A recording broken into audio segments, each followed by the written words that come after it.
Negara India dilanda ketidakpastian pada musim semi tahun 2025.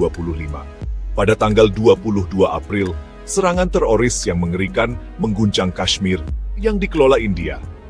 26 wisatawan tak berdosa kehilangan nyawa mereka. India langsung menyalahkan kelompok yang terkait dengan Pakistan. Serangan itu memicu ketegangan yang telah lama membara antara kedua negara tetangga yang memiliki senjata nuklir tersebut. Respons India cepat dan berlapis-lapis. Saluran diplomatik ditutup, visa dicabut.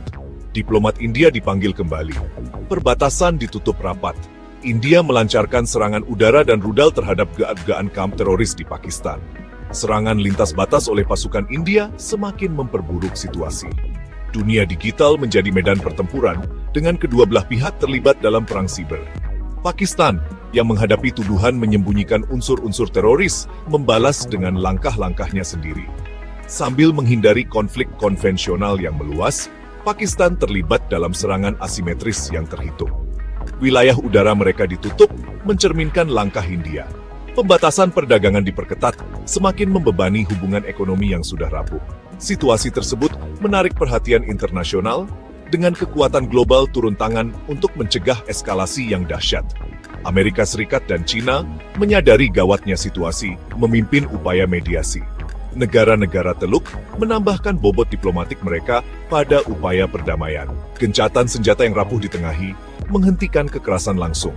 Namun, ketegangan yang mendasar tetap ada, sebuah pengingat nyata akan hubungan yang tidak stabil antara kedua negara.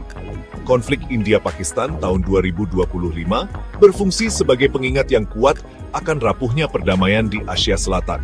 Momok konfrontasi nuklir tampak besar, menggarisbawahi konsekuensi bencana yang potensial dari konflik tersebut. Masyarakat internasional menghela napas lega ketika gencatan senjata mulai berlaku. Namun, jalan menuju perdamaian abadi masih panjang dan sulit. Konflik India-Pakistan mengirimkan gelombang kejut jauh melampaui wilayah terdekat. Sifat ekonomi dunia yang terglobalisasi berarti bahwa dampak konflik bergema di seluruh benua. Rantai pasokan, jaringan rumit yang menghubungkan produsen dan konsumen di seluruh dunia merasakan ketegangannya. Penutupan perbatasan dan pembatasan wilayah udara antara India dan Pakistan memaksa mimpi buruk logistik bagi bisnis yang bergantung pada transit yang lancar melalui wilayah tersebut. Kapal kargo dialihkan, menambah waktu dan biaya pada jadwal yang sudah ketat. Premi asuransi pengiriman meroket karena perusahaan asuransi memperhitungkan peningkatan risiko navigasi melalui zona konflik. Konsekuensi ekonomi dari konflik dirasakan di berbagai sektor. Farmasi, ekspor yang signifikan untuk India, menghadapi penundaan yang menyebabkan kekurangan dan kenaikan harga di beberapa pasar. Sektor pertanian juga tidak luput. Volatilitas mencengkeram harga komoditas pangan penting seperti beras dan gula, makanan pokok di banyak bagian dunia. Ketidakpastian menimbulkan kehati-hatian, dan konflik India-Pakistan membuat investor takut. Investasi asing langsung ke Asia Selatan yang sudah bergulat dengan ketidakpastian geopolitik menyusut. Konflik tersebut berfungsi sebagai pengingat yang nyata akan keterkaitan ekonomi global.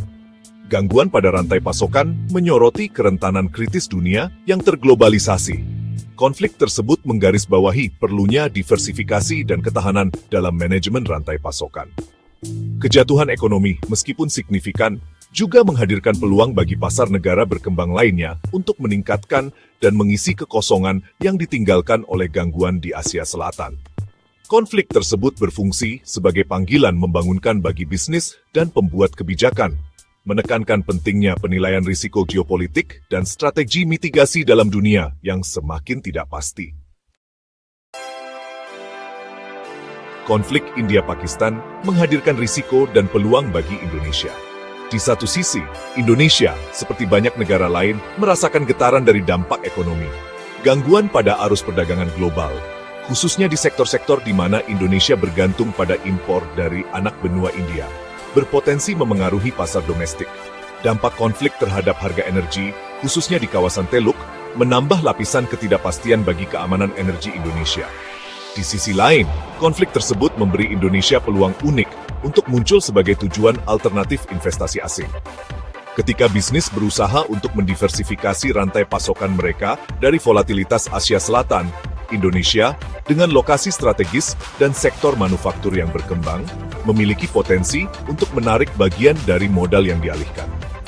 Untuk memanfaatkan peluang ini, Indonesia perlu fokus pada peningkatan infrastrukturnya, meningkatkan lingkungan bisnisnya, dan memastikan stabilitas politik. Lebih lanjut, Indonesia memiliki kesempatan untuk memainkan peran yang lebih menonjol dalam diplomasi regional. Dengan mengadvokasi resolusi damai dan mempromosikan dialog, Indonesia dapat memperkuat posisinya sebagai pemangku kepentingan yang bertanggung jawab dalam komunitas internasional. Konflik India-Pakistan menggarisbawahi pentingnya ASEAN, Perhimpunan Bangsa-Bangsa Asia Tenggara, sebagai platform untuk kerjasama dan stabilitas regional. Indonesia, sebagai anggota kunci ASEAN, memiliki peran penting dalam memperkuat kapasitas organisasi untuk mengatasi tantangan bersama dan menjaga perdamaian di Asia Tenggara. Konflik India-Pakistan berfungsi sebagai pengingat yang nyata bagi Indonesia tentang lanskap geopolitik yang bergejolak dan perlunya pendekatan kebijakan luar negeri yang proaktif dan mudah beradaptasi.